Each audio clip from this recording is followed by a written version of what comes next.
By the mid-1950s, the USSR became a behemoth of tank construction. Countries of the socialist bloc operated tens of thousands of cheap and effective T-34s, T-54s, and T-55s. At the same time, NATO member states were more about quality over quantity, relying on expensive vehicles produced in fewer numbers, like the M60 tanks. In the early 1960s, the US decided to double down on that approach and adopt prohibitively expensive but also highly advanced main battle tanks. As suggested by US Secretary of Defense Robert McNamara, the US entered into a special agreement with West Germany to launch a joint project to create a true tank of the future, known as the MBT-70 in the US and the KPZ-70 in Germany.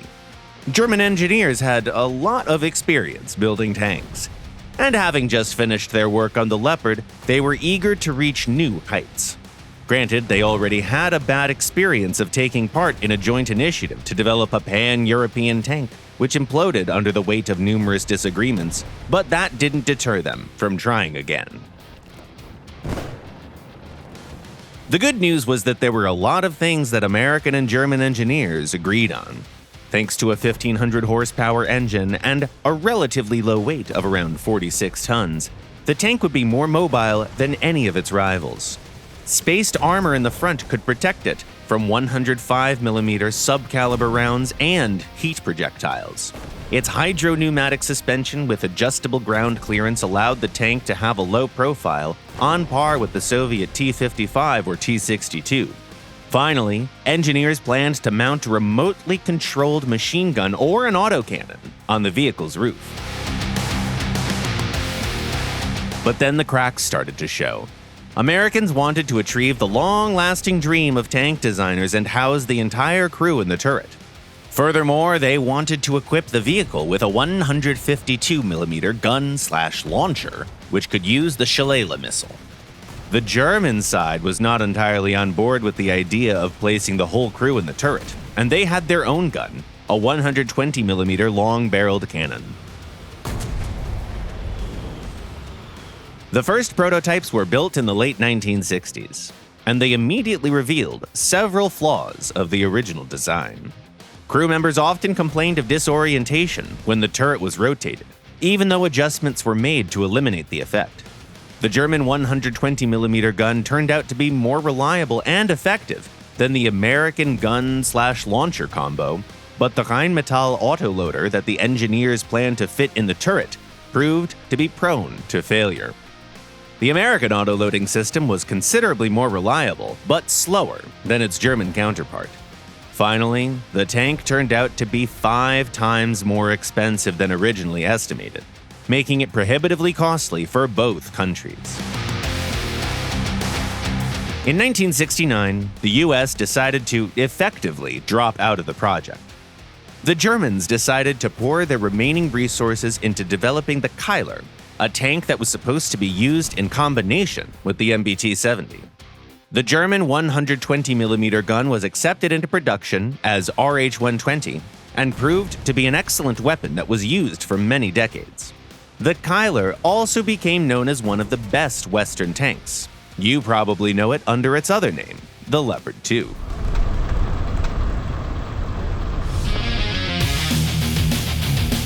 All the while, across the pond, Americans were doing their best to make the MBT-70 at least somewhat less expensive. The experimental XM803 received a streamlined turret that was cheaper to manufacture, a more powerful domestically produced engine, as well as a few other improvements. But the vehicle was still so expensive that Americans had no choice but to abandon the project for good and start from scratch with a completely new MBT, the future Abrams. Even though the MBT-70 was never used in actual combat, tanks of the series are available in War Thunder. You can find them at Rank 6, both in the German and the American tech trees. Even though the German KPZ, the American MBT, and the slightly cheaper XM803 are quite similar in many regards, there are still quite a few key differences between them. The XM803 is one of the first modern MBTs made by the West. It comes with a pretty powerful gun with good elevation, and it has enough armor to be safe against older heat and APHE shells, as well as some subcaliber rounds like the 100mm 3BM8 APDS. Adjustable clearance allows the vehicle to quickly traverse maps riddled with bomb craters and trenches, like Berlin. The XM803 can be played pretty aggressively, but it can also be a decent sniper or an ambusher. Basically, it'll fit almost any playstyle, but you still have to remember a few of its peculiarities. For instance, your auto-loading system is so slow that a lot of Western tanks that reload manually, as well as Soviet vehicles with carousel-type autoloaders, will reload faster than you. Another thing is that you can't be fooled by the sheer caliber of your gun, as the 152mm rounds of the XM aren't very reliable in terms of either penetration or damage. Sometimes it makes more sense to just fire a shillelagh. When you're down-tiered, you can play the XM even more aggressively. It's somewhat unique, in a way that the only thing that an enemy can hit in the front is its fuel tank, as all 3 crew members are positioned in the turret. We suggest that you should only bring enough rounds to fill the rack in the turret that feeds directly into the autoloader, which gives you 25 rounds. You should also be extra careful on hillsides. For tanks of this series, that is a position that is just as dangerous as it is advantageous. The older siblings of the XM, the MBT-70 and the KPZ, are both more capable than their more realistically priced sibling.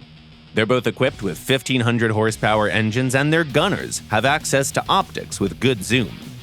Both have an RH-202 autocannon on top, which is not only effective against helicopters, but can also destroy enemy barrels with a few well-placed shots.